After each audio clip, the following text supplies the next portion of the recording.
We have really had some weather extremes at the Indianapolis 500. The hottest was all the way back in 1937, where we had a high temperature of 92 degrees. Several years where we've seen high temperatures right around 91, back most recently in 2018.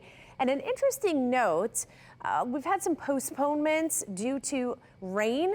However, we've never had the Indianapolis 500 in the month of June, but we have had it in the month of August, thanks to the pandemic in 2020. High temperatures there, 87 degrees in that year. So rounding out the top 20 hottest Indianapolis 500s. Now let's talk about the coldest. This was back in 1992, the coldest Indy 500. High temperature only 58 degrees. This was an interesting race. It was so cold, the track temperatures were so chilly that the tires had a really difficult time adhering to the surface. So we had lots of accidents, about 6 cautions in the first quarter of the race. And we had a really photo finish ending where Al Unser Jr.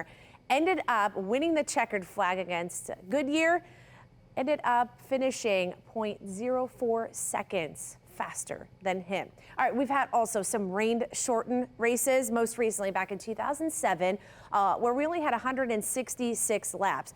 Rain caused 2 delays here. The first one, there was a pause for almost 3 hours, and then we finally finished the race. It was called at 166 laps thanks to rain.